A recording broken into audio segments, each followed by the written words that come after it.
Good morning, everyone. Good morning. Good morning.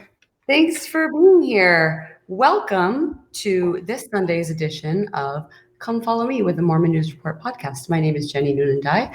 I am joined today by, of course, right to my right, John Dye.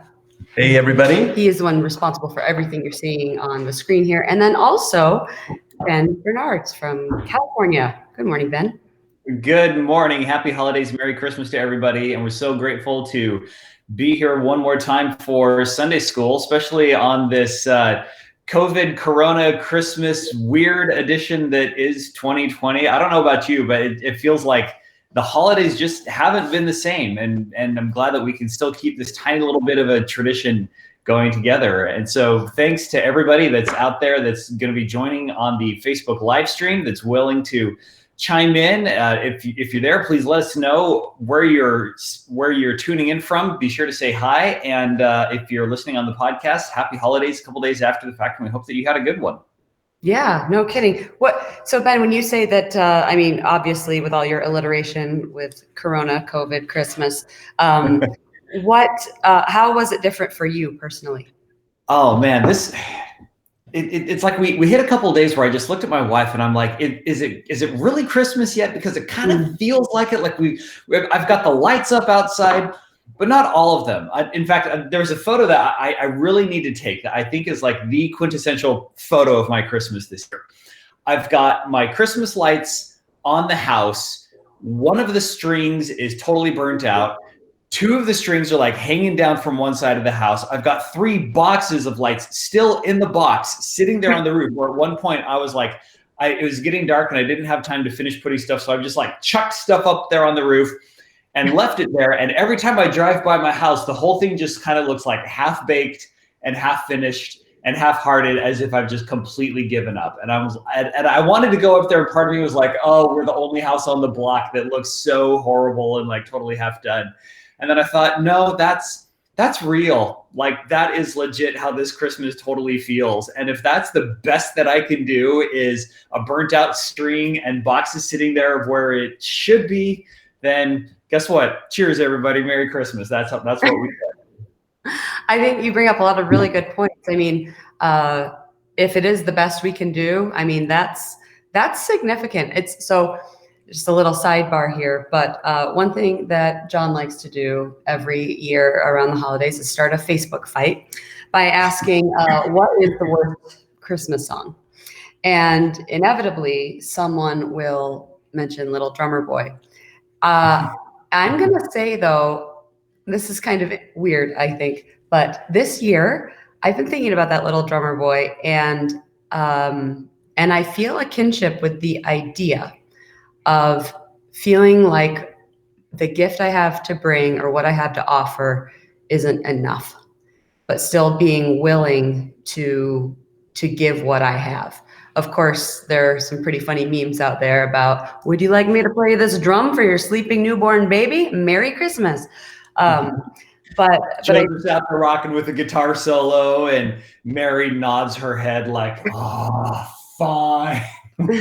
Right. But I think the sentiment is the same. And I think, you're not alone in feeling like maybe things are half done or half-hearted this Christmas, just because of the isolation that we've all gone through this year. Yet I think that we will, fingers crossed, look back at this year as one that, was strengthening, was a time when we could enjoy being together as families, things like that. So as if we had any other choice in the matter, right?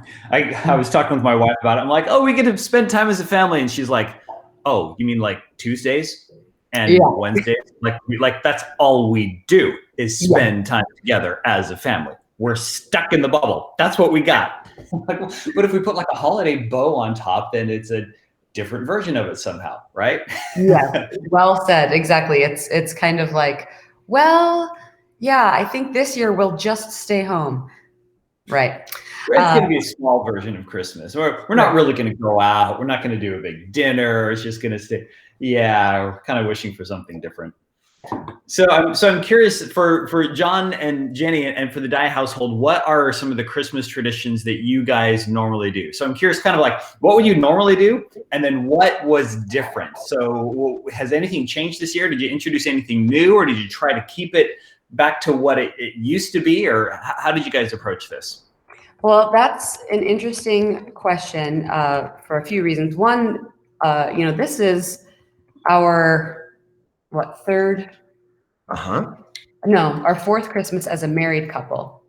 And so because of that, we haven't had a lot of time to establish traditions. Also, we have a situation where sometimes our kids are with us and sometimes they are not. That being said, we did stick with some traditions that we have, which every other year we've gotten the kids, because they're with us Christmas Eve, Christmas morning, Christmas pajamas, matching pajamas for the whole family. And let me tell you, finding a dozen pair of matching pajamas is not easy. But we did it. And we weren't all together, of course, but we did that. Last year, John and I did something that we really wanted to do with the children this year, which is we went to a Christmas mass ceremony in downtown Salt Lake City. And of course, that wasn't a possibility this year. So we are actually in the situation where I don't think we feel too tethered to a lot of traditions, which I know is the case for a lot of people. They feel it kind of adds to the holiday stress. They feel an obligation, or we've always done it this way, so we've got to keep doing it this way. And we don't have that as much as we try to think about what will work for our family, what's possible, and to be intentional about it. And I think that has been, extra true this year. The ways that it was different this year, like I said, we weren't all together as a family. We have a lot of adult children who are out on their own. And as such, they came over on different days. And when they were here, we wore masks in our house while they were here. They had gotten tested, I believe, before they came over. No one came over ill, and we kept our distance within the home and wore masks in the home. So that's kind of how we've adjusted. You were in the same room together, but it maybe didn't quite feel as together as we wanted it to be. You're like, hey, you're there and I'm here, and yeah, and it felt more kind of I would say like the clock was ticking. Kind of, we're not gonna this isn't gonna be a relax all day long. You're here for a short while and then we'll be on your way. That's what we can do, and then off we go. Yeah. And that's got to be rough. If anybody else is watching there on the stream, or if you'd like to comment and let us know not only where you're coming from. Hi to Brenda from Las Vegas. So good to have you here. And good morning to Chris, also from Las Vegas. So fabulous here. Please share what some of your Christmas traditions are, either something that you would have loved to have done had this year been an absolutely normal tradition for you, or something maybe that you did a little bit different that was unusual. One of the things that we do in the Bernard's household, so I grew up in Utah in a big Mormon family in a little farming Mormon town where, I number my cousins in the multiple dozens, right? So like when we have big family members coming over, we don't just have like a kid's table, we have the kids' room, and there's like 4 or 5 tables for all the kids over there. And so Christmas and Thanksgiving was always tons of people, tons of family, tons of food. And, and in Utah, it's like we would put on snow pants and we would like live in those snow pants for like all during Christmas break, right? You'd get up and you'd go sledding all day, then you'd come home and you'd dry out in front of the fireplace and you'd play some Nintendo and you eat some food and you take a nap and you get up and you go sledding again, and then you come out, and then as soon as it's dark, you come out, you dry in front of the fireplace and you play some Nintendo and you eat some food and you fall asleep and you wake up the next day and you do it all over again. And it's just glorious. It was so much fun. And we've been here in California now for, about 14 years. And I've got no family. Like we are we've got no family out here whatsoever. We are completely on our own. So your comment of not being tethered to the traditions, I think is an apt way to describe this.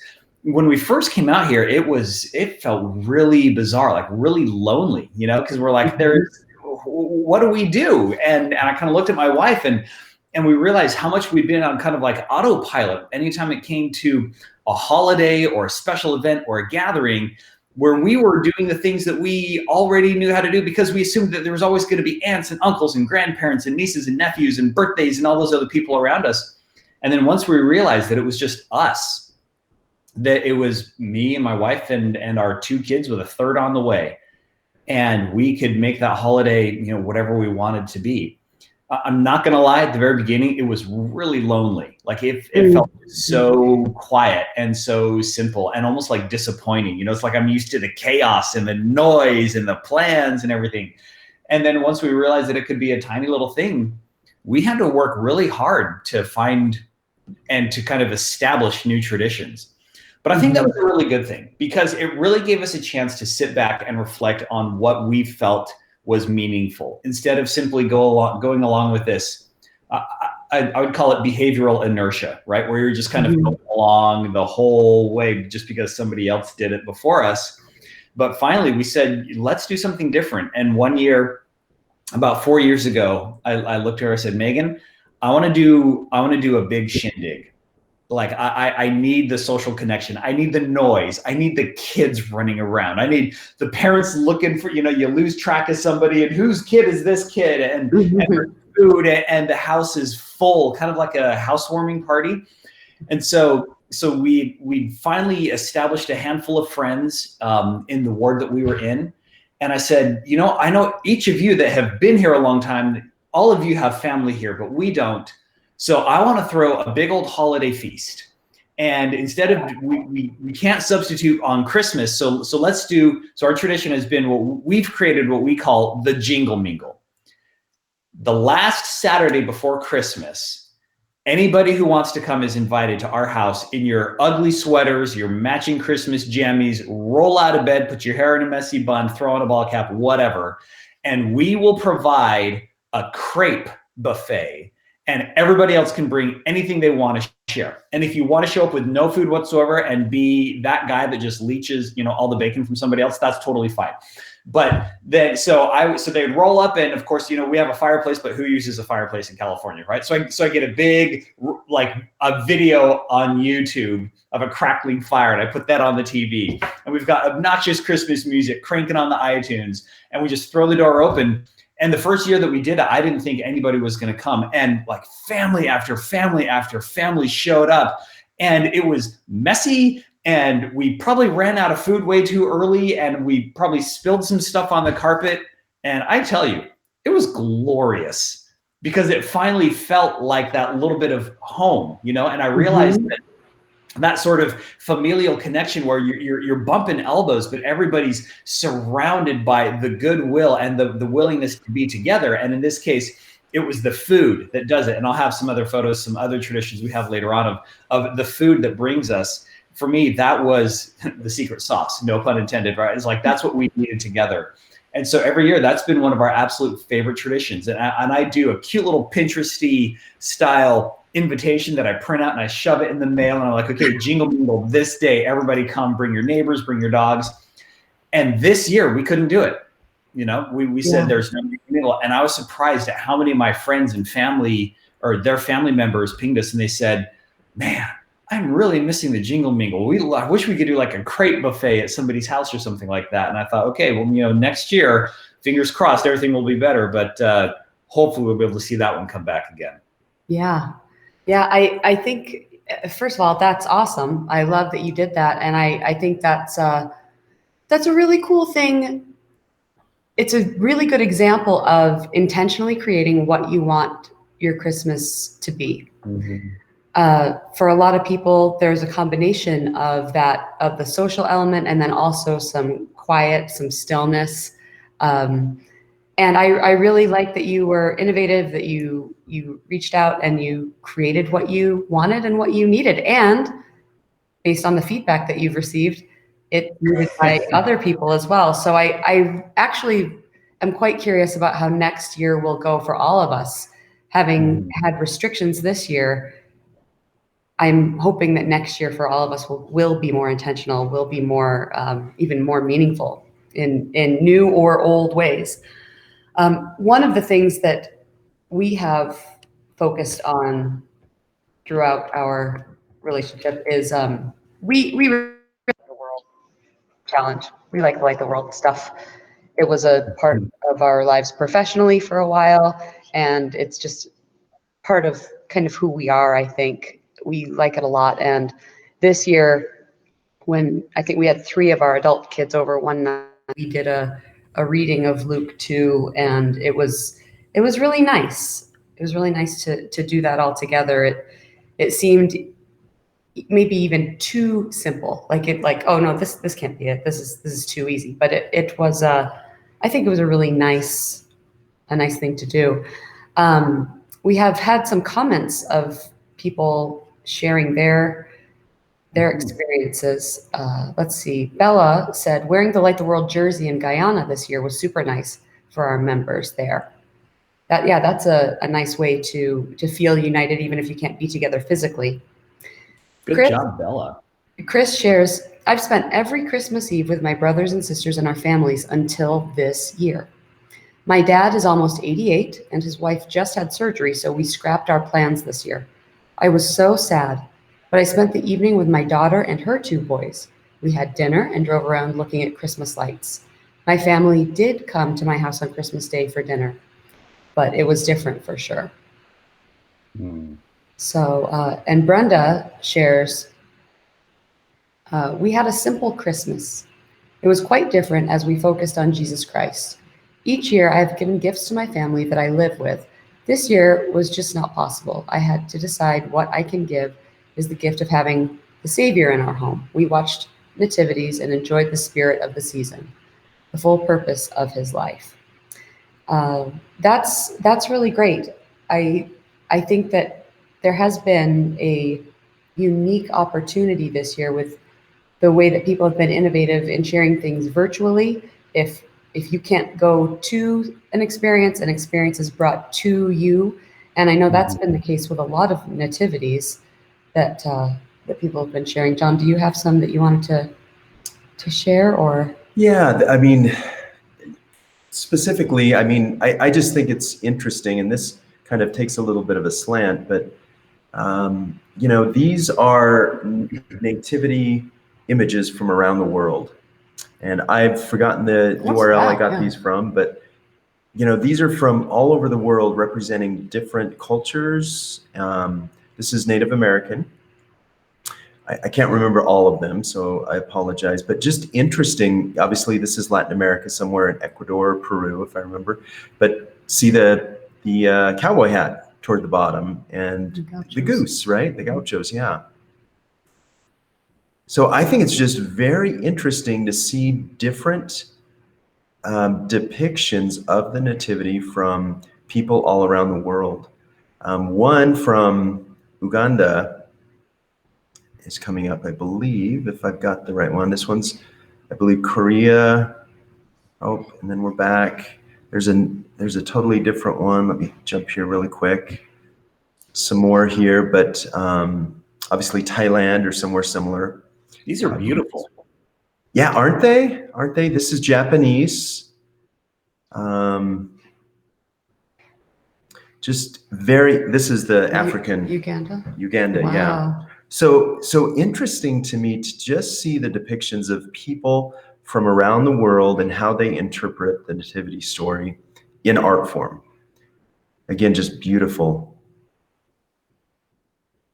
That is so fascinating. And I think that's such a wonderful way to expand our vision of what the understanding of the Christ story can be. My wife and I have kind of a similar thing. We love to travel. My wife is her dad's German, so my wife is half European descent, much more pure blood than us, the rest of us American mutts are, and she loves everything about the other side of the pond. And whenever we travel, we go over there, we try to find nativity sets from different countries. And so when we set up stuff, decorations around the house, we anytime we go to visit a different place, we'll try to find something Christmas related from that. That's not just a kitschy little, hey, here's, you know, Santa Claus with a sombrero or whatever, but something that, like the artwork we just saw, that looks genuinely like that particular culture.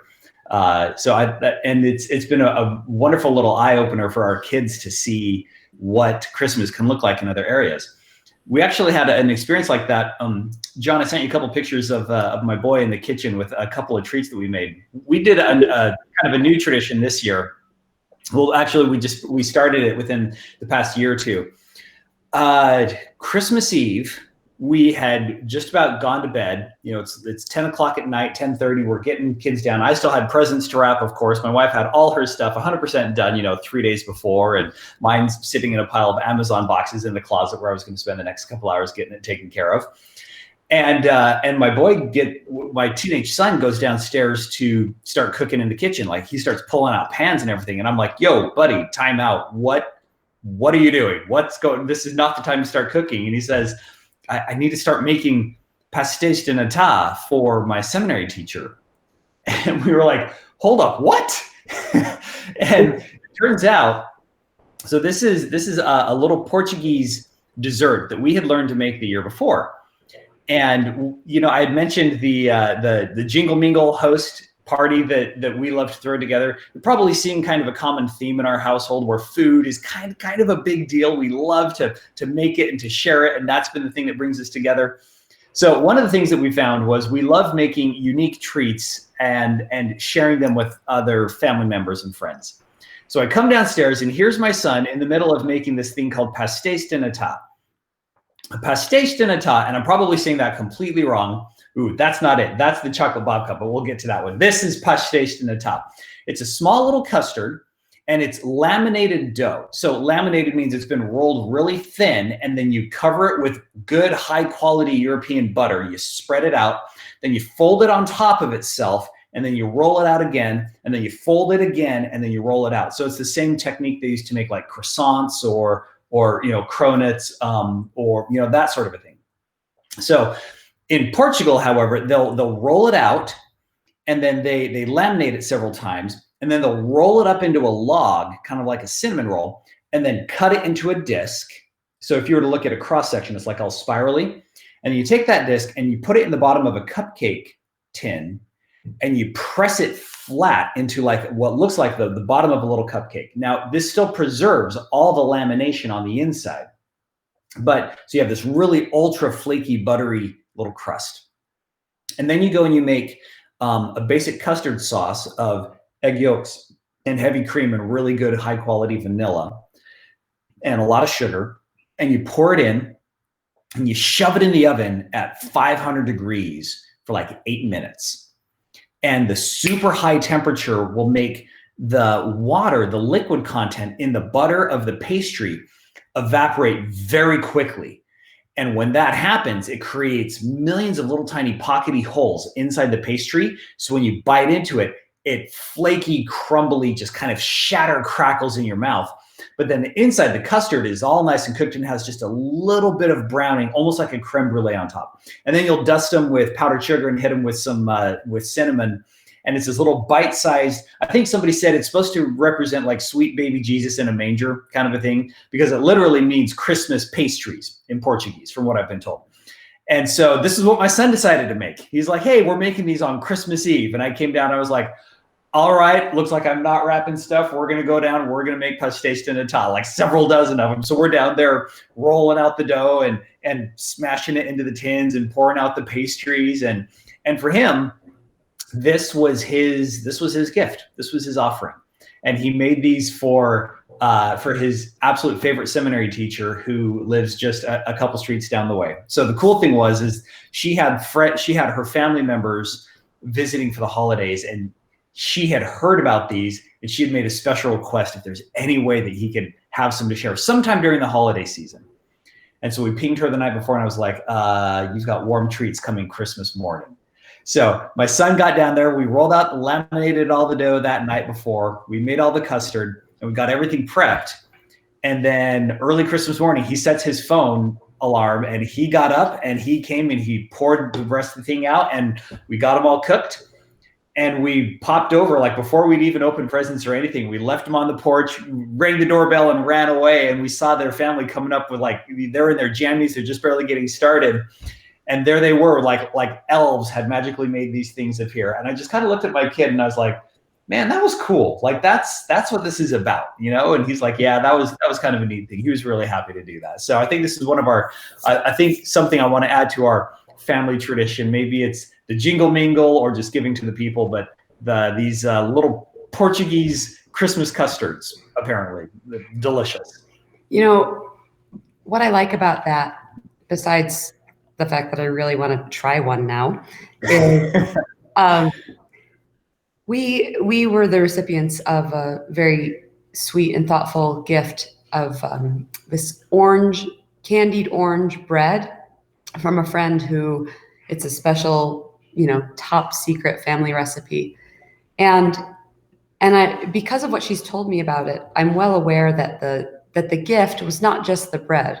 The gift included the time and the effort, because the recipe is so involved, and just, your description of it and what you guys made, that it's a lot of work. And I think that's significant. I want to just turn to the lesson for a quick minute, because there's something that President Monson said.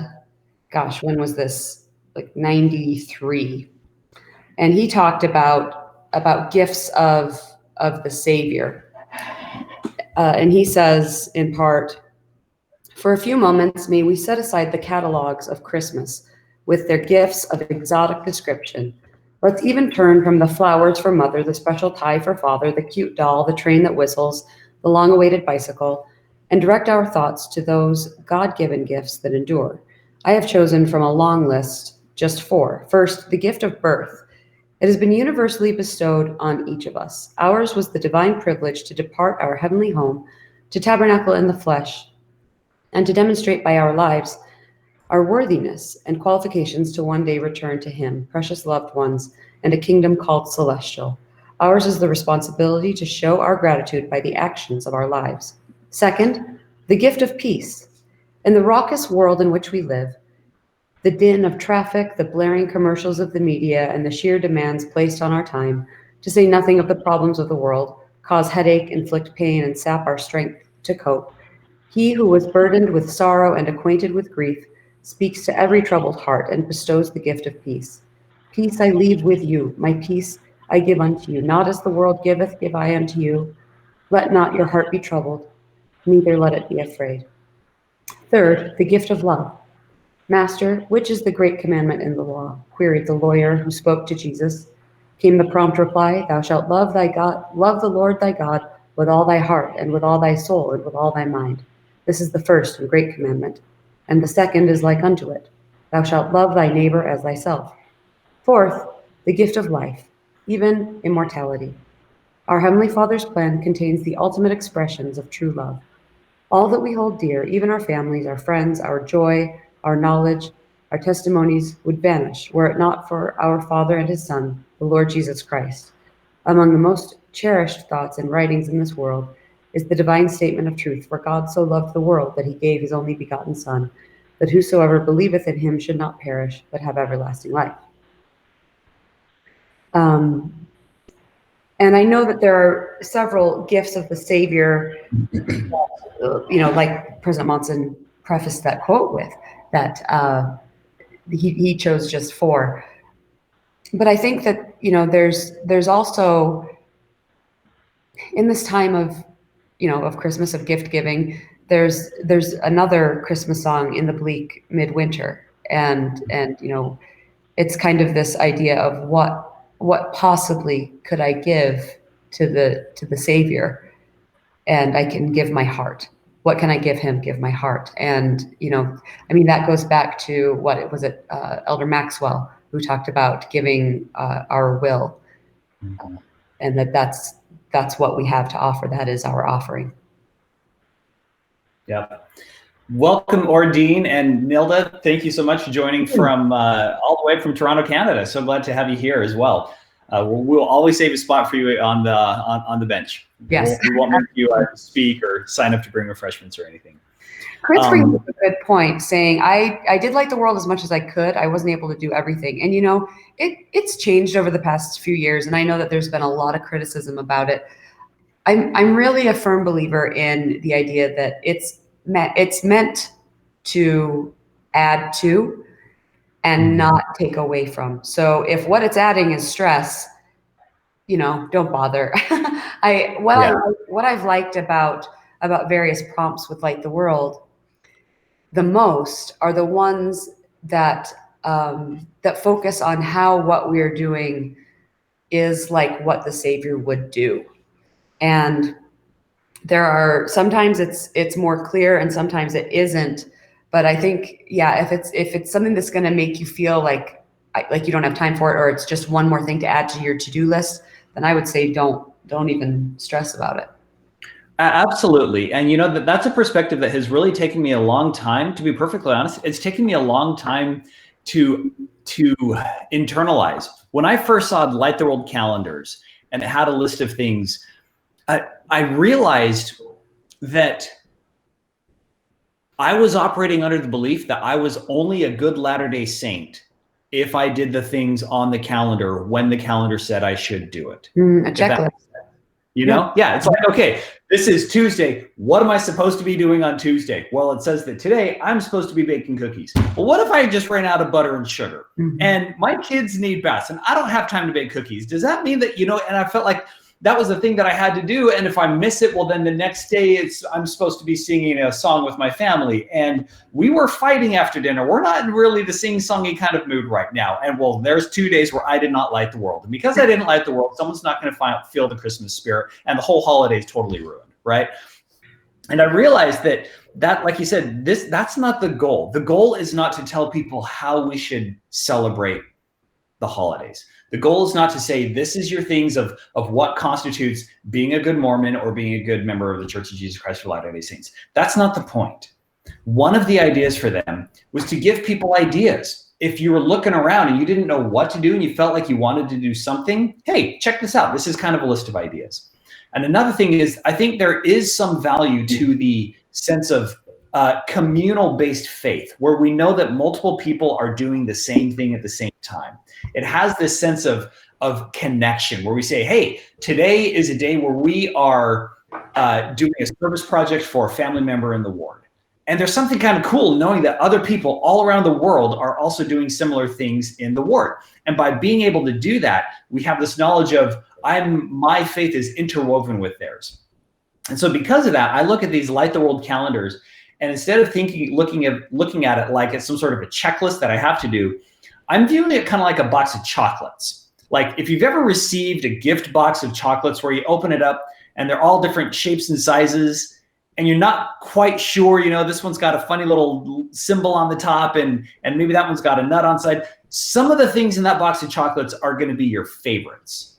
And some of them are just going to taste kind of funny because, let's be honest, who really wants cherry-covered or chocolate-covered cherries? Those things are just an absolute abomination. Absolutely. How dare you? But when you look at this sort of a calendar, I think it can be very helpful to remember that this is not a mandate of discipleship, right? This is not this is not like a precursor to tithing settlement on 12/31, but it's simply just an idea of prompts that you can do. And if some of them work for us, great. And if you happen to bite into one that you really, really like, awesome, that's a new favorite. And if some of them are not for you, then you know what? Maybe chocolate's not your thing that day. And that's totally okay. Absolutely. Another thing is that, thank you. She grabbed her sweater going on. More festive.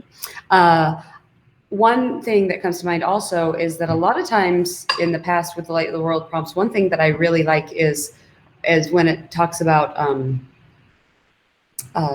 ways to remember what you've already done. Because I feel like obviously there are opportunities, throughout the year for us to do things that light the world. serving others, noticing others, bringing the Spirit of Christ into our lives in a variety of ways is not exclusive to the Christmas season. Mm-hmm. Yet I like the kind of call to action to recall what, other ways throughout the years or other experiences throughout your life. One year, my daughter and I together kind of co-wrote a post for Light the World about her experience and my experience as her mother, as she was in treatment for her eating disorder, and what it meant when Christ fed the hungry, and kind of a different take on that, about nourishment, about the nourishment, how the Savior nourishes not only our spirit, but also our bodies in very real ways. And Sure. Oh yeah, sure. Yeah, that's John just pulled it up actually on my blog, but I was very grateful to my daughter to be vulnerable in her sharing what she did about that. So anyway, that's something that, because again, I feel like a lot of we can get lost in what you were talking about, Ben, with the to-do list, the checking off the things that need to be done to qualify or something, and that's simply not the case. A lot of times it means more the action of being still, the action of remembering. That's beautiful. That's a fabulous story. Thank you for sharing. Yeah. Also, thank you to Modesta and Nilda on sharing some of the other ideas. I love the idea of going to justserve.org and being able to help volunteer. And Chris, if you like the chocolate covered cherries, then God bless you. I will send you my box next time I get something. You can totally have them. So funny. One of the other things that our family likes to do in addition to Christmas, and I think this kind of ties into some of the comments that were shared about focusing more on the Savior, has been, I've talked a little bit about the food stuff. My wife teaches art. She has a wonderful, extensive artistic background, and she loves the humanities and helping people understand what makes us human. And she has helped me understand these things. And we like to collect art, especially holiday related stuff. The things that John was sharing were just absolutely beautiful. And I found this photo, or this painting several years ago, of a little baby Jesus in a stone manger. And I couldn't quite figure out what this had to do with Christmas, because this seemed very unlike any of the other Christmas art that I'd seen before. And the artist had a little description on the back that was explaining what I was looking at. And that made me really think about or want to research. And if you've probably heard me a couple times before on this podcast, sometimes I really like to nerd out on the old world of historical stuff. I do not have a research background in those things, but I really like to dig into the academic side, because I think that helps me understand my faith better. Instead of it simply being something that was handed to me and say, hey, this is what you believe now. I like to for me, it feels like a treasure hunt of kind of going back through time and seeing, where did this come from? Why is it the way that it is now? And we're the beneficiaries of that. So thank you. Oh, good. So a few things that stood out to me with understanding Jesus in the manger. John, if you have some of those images of the buildings, did some of those come across? Yeah, the buildings. Yeah. Let's see. Did you email those separately, Ben? Yes. Okay, let me pull them up. I'll go solo on you for a minute. Okay, yeah, not a problem. So some of the things that this image, let me see if I can kind of paint the picture here. There was a little image. It was a little baby boy wrapped up in white linen with blue thread. And like an adorable newborn is, gazing up at his mom with a faint smile on his face. And he's sitting in what looks like a stone box. And there's no straw, there's no animals, there's nothing around them that indicates the traditional nativity scene that we would see. He's like sitting in a concrete form. So it turns out that archaeologists have found on many different dig sites across the current city of Jerusalem. They have found ruins dating back to late Copper Age, roughly anywhere from 200 to 300 BC to 1st or 2nd century AD. And they've found ruins that have helped us put the picture together of what life would have been like in the Mediterranean basin, in Jerusalem, the Phoenicians, the Jews, or the people around there. Now, we have to preface this. We're not saying this is how Jesus lived. This is what happened when Mary and Joseph were in town. None of us can say that with certainty, but we can kind of put the pieces together. And so some of the things that came up was the understanding of how they lived. There we go. Of how they took care of their babies. Now, one of the things that stood out here was this idea of this stone box. In the city of Jerusalem, it's built on a kind of a rocky hillside, and there are hundreds and hundreds of limestone hills that are naturally porous, right? If you've ever seen water come wear away through limestone rock, it carves open caves pretty easily. And they have found ruins from animals or feed, or even several stone boxes similar to this in the area that has helped them think that what these were used for, these were probably mangers. And you can even go to this day and they will have concrete looking stone boxes that were carved out that about knee height, that look to be a place where some sort of food was probably placed for animals. So maybe this is what a manger looked like. Maybe this is what a baby Jesus would have been like that day. I also found it beautiful, the embroidery that was used in this particular image. The artist said she did some research on some of the wedding and the marriage customs in the Hebrew world. And one of the things that young brides would do was, as soon as they got married, their cultural and religious expectation was to start bearing children as soon as they possibly could.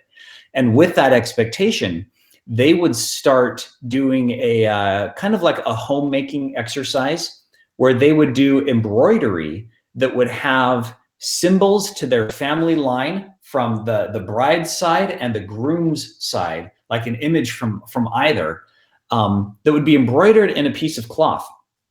And frequently that piece of cloth, like as a long sash or a shawl, frequently it would be used to bind the bride and groom's hands together on their wedding day, signifying the union of the two family sides.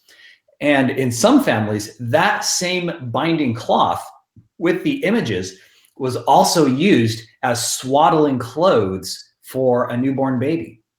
If anybody here has had a newborn, you know that those babies are happiest when you wrap them up like a burrito, right? You got to get them nice and tight. And so there's nothing new there. The actual swaddling clothes isn't necessarily new, but the imagery and the symbolism, I think, is quite lovely, because this is something that swaddling clothes that Mary would have put in, and the author of the New Testament, whoever wrote that in Luke 2, specifically called out that Mary was the one that wrapped him in swaddling clothes. That was interesting because it shows that, number one, she didn't have the wealth of having other fancy people that would wrap him in fine cloth. Apparently, some households, there would be some sort of like a matriarch character, of the wealthy grandmother that would bring out the finest embroidered cloth that would wrap that baby in, kind of like to present to the rest of the family. I mean, we've all seen dads on like baby blessing day and sacrament meeting that like hold up the kid like the little Lion King, right? Well, sometimes back in the day, you would have this grandmother that would come out with the really expensive cloth that they would symbolically wrap this in, and that would be the kind of like the coat of arms for the newborn. That would be that first gift. But our version of the New Testament doesn't say anything about that. It says Mary herself wrapped him in swaddling clothes. Now, she probably wasn't alone. Even though the scriptures don't say there was a midwife there are actually other non-biblical sources from the same time period that tell the stories of the midwives that were there that, of course, would have been helping. Joseph probably had no clue what to do on how to help a childbirth. And as tragic and dangerous an event that would be, that would have been something that she would have needed help on. But for her to say, hey, this is my baby, and I've got this cloth that I've put my family symbols, in this case, it was the Lion of Judah that was embroidered on that. And here we are in this little stone box in the humblest of circumstances. And we'll talk about, mangers and inns and that sort of thing in a little bit. But so that image, we actually have that. We have a copy of this in our home. And I pulled this out. And for me, this has become like the most Christmassy of Christmas photos because of the simplicity that it represents. And this has been something that has really been helpful for me to focus on the reason for the season, I guess we could say. Yeah. Wow. Thank you for that nice art lesson. Truly, that's beautiful, because I think, to see that would be like, oh yeah, sure, that's Jesus. But the background that you've given has been extremely helpful. Thank you. Incredible. Thank you. Let's go to some of these comments too. Modesto. Check out little free libraries in your town and share Book of Mormon. Drop a book in the free library. Rosalind, she didn't say, but I think she's in Provo. She says, I've still been contemplating Moroni 10:3 as to watching for his gifts of mercy. As a former teacher, I realize some of the effort it takes to create curriculum and test to enable learning. So the Lord gifted us with the creation of the world, so important that we revise that in the temple. And he gifted us the sacrifice of his son. I must be so loved by him. His mercy is beyond my comprehension. This Christmas, I have been basking in God's love for me. That is beautiful. Thank you for sharing that. That you can tell that you've really, spent some time pondering that and applying that to your life and your experience, and you've been blessed with a stronger, more firm testimony of the Savior. Nilda says, interesting, on the baby Jesus on stone box and embroidery. I love that image. I want to have one. And Wendy, a baby for us, each one of us. Yes. There's something I was going to say, and then I was, I don't know, I lost it. It's okay. I was going to chime in, and I wanted to share, to kind of continue a little bit of that background discussion, if I could, some interesting things that I learned about how the whole manger story worked. And this is another tradition that we have. So I'm going to put on my my little archaeological hat just one more time. And this is kind of a continuation of what we saw earlier. So some of the archaeologists, they found ruins that has helped us have a better understanding of how people actually lived back then. And some things actually kind of seem very painfully obvious. Now, if you've ever watched your kids or, cousins or kids or whatever, anybody play Minecraft, if you've ever seen them build a house and see what it takes to try to organize a house, you know that the very simplest thing that you'll do is you will literally just put 4 walls and a roof. You will make a box. And I think it's kind of funny how we see the traditional artistic depictions of Mary and Joseph going to Bethlehem, where you've got houses with pointed roofs, and there's, a stern, villainous innkeeper that says, I'm selfish, and there's no room for you at the inn, get out of here, Mary, you can't have a baby here, all these other, kids' school play kind of versions of the nativity. Guess what? Probably didn't happen that way. Probably had nothing like that. So here's some of the things that we do know, and these are actually based on some of the ruins that have been, dug up from Jerusalem. So first off, the homes were very simple, 4 walls and a roof. It was literally a box.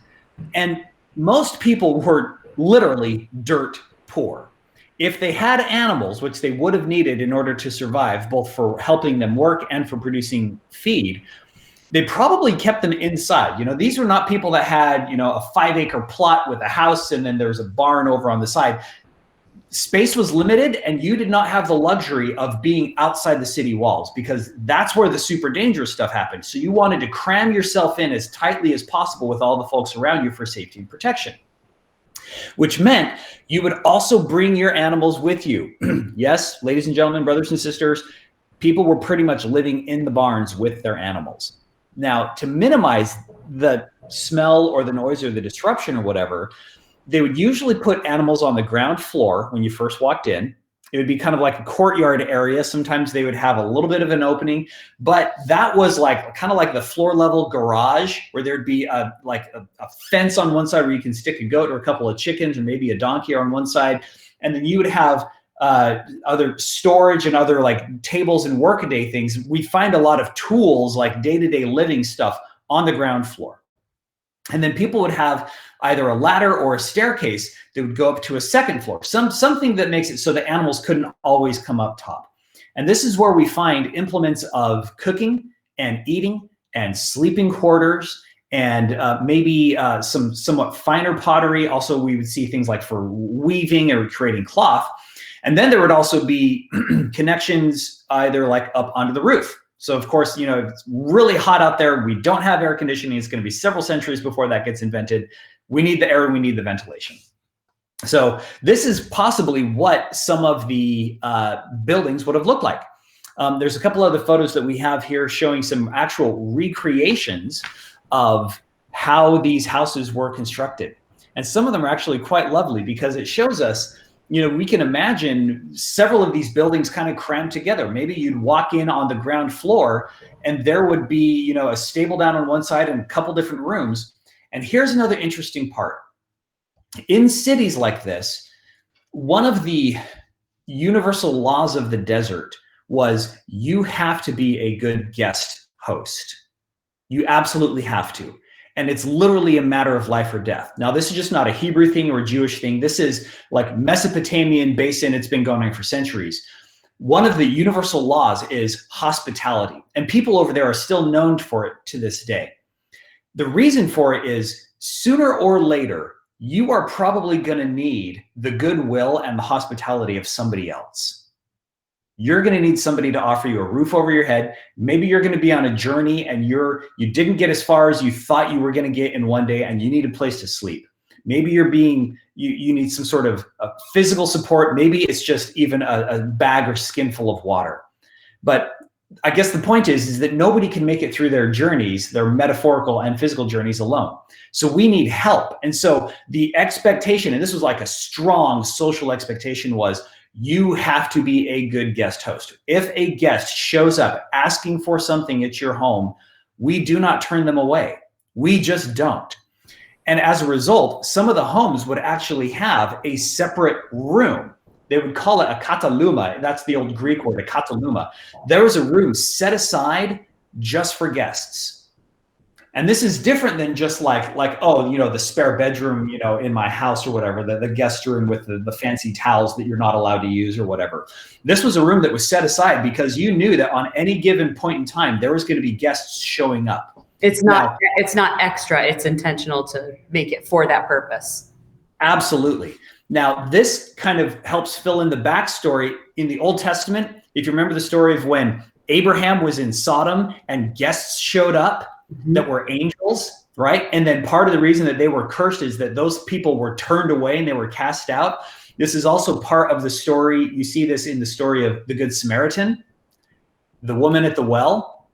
Anytime you have a stranger showing up at another person's home and needing help, that is all part of their culture. And for folks back then, that was the expectation. So here we have some sort of large national gathering. It was probably around Passover time where people were getting together, and the Roman government, who's in charge, who's like squatting on top of everybody, says, you know what, while you're heading back home for Passover, if you're going back for Thanksgiving break, while you're there, you got to pay some taxes. So everybody's getting together, all the families there, and all of these guest rooms, these katalumas, probably already have lots of other people in them. So in the New Testament, when it says there was no room for them in the inn, that word that was translated as inn, we mistakenly think of like a Motel 6, right? Mm-hmm. Like, that is not what it was. That word, the kataluma, is reference to this guest room that was in the house. So here's Joseph and Mary. You know, she's 9 months pregnant. She's full term. And the other mamas in the house that would have been there would have said, oh my goodness, okay, she's going to pop. Okay, where can we put her? Oh, no, you guys are sitting down. Okay, we can't do this in the kataluma. People are there. We've got space down here. Let's go down to the ground floor real quick where you'll be away from all the other people. It's not pretty, but that's the best we can do. And so this is where we now see the Son of God coming forth. This is now where we see that miracle of childbirth. This is where we see that swaddling coming out, and where Mary then lays that firstborn in the manger. And if anybody, final little symbolism that I absolutely love in this, maybe this was a clever play on words by authors or revisers of the New Testament later on. But if anybody speaks French or Latin or Italian or whatever, you probably see the connection between the word manger and the word manger. That's what it comes from. It literally means a box for food. That is what we eat. So I think it's wonderfully fitting that this person who would become symbolic with the bread of life, this person who would feed the crowds, this person who would be symbolized with the fruit that is delicious above all else. This is the first fruits, I guess we could say, that first feast of the Christmas season. Wow.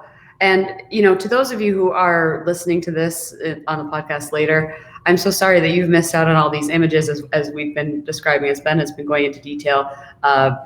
This video will be on the Mormon News Report Facebook page. You can come back to see these images that he's been describing. Thank you, Ben. That's wonderful. As you were talking, I was reminded of the video that was promoted by Light the World last year, and again this year, the Christ Child, which we will link that video in the comments. It's about 18 minutes. It's well worth the time. It seems to be, and we've had opportunity to speak with and hear from the creators of that film, and the detail that goes in really does kind of put to rest a lot of those more superficial, more ideas that we have about the nativity, about the entire process. Of course, none of us can know for certain, but based on a lot of the historic things that you were describing, Ben, a lot of the things are represented in this film, and it's beautiful. It at least for me, I can say, gave me an entirely new perspective and appreciation, not just for the Savior, but also for his mother, for his stepfather, and for the wise men, frankly. Yeah. We I mentioned that we have nativity scenes from around the world that we collect in our house.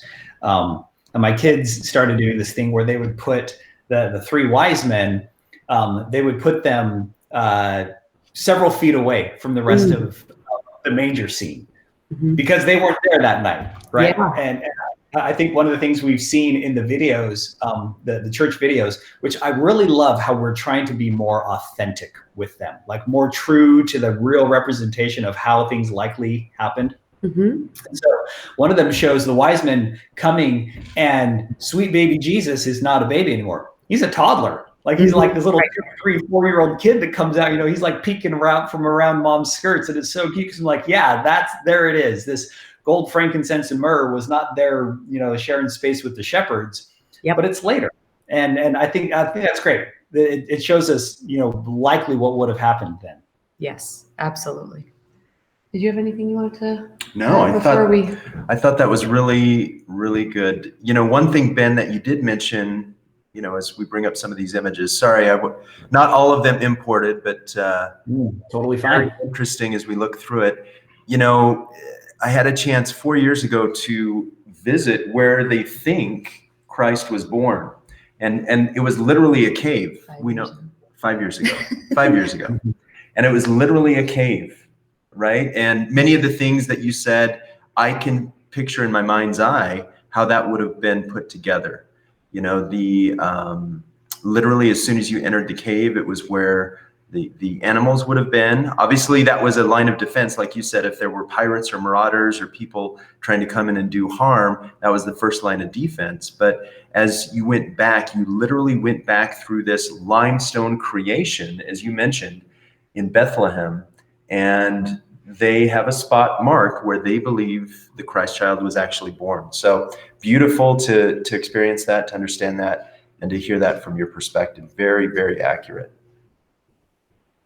Awesome. Oh, well, thanks everyone. We're about out of time. Ben, gosh, I can't thank you enough for all your preparation and everything you shared. Also, everyone in the comments, I don't know, can we make sort of a virtual non-physical stack hands time capsule and just say we'll meet back again in a year and talk again about the whatever situation our world will be in at the time, the traditions that we decide to employ, that we stick with, that we create, and why and how, and everything else. I think it's wonderful. Yeah. To hear about this too. This has been an absolutely insane 12 months. I was joking with my daughter last night. I can't wait to get back to precedented times. Right. Yeah. And next year we've got an entirely new field of study. We're looking at D&C church history. We've got so much more to talk about, new church magazines and youth magazines. And we're starting with, Doctrine and Covenants, and it's going to be tying into saints, and who knows what's going to happen with all the medical stuff going around the world. But for everybody that has made it this far, great job. Thank you so much. This has not been an easy year for anybody. And we just keep holding on, right? One more day.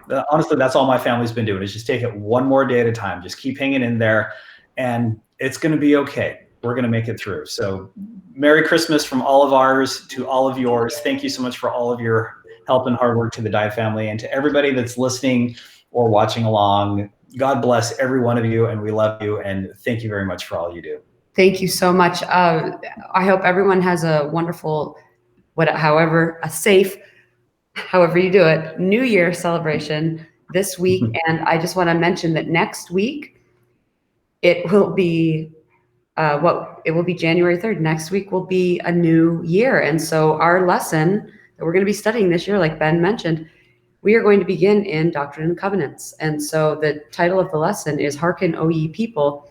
And so this week, we'd love for you to study along with us Doctrine and Covenants section 1. And we will discuss that next week, same place here on the Mormon News Report Facebook page. And we'll get to that. We'll start the new year, the new study. Thank you to John Dye. Yeah. For everything that you're doing. Thanks to everyone who's joined us. Thanks again, Ben. And we will see you guys real soon. Cheers, everybody. Thank you.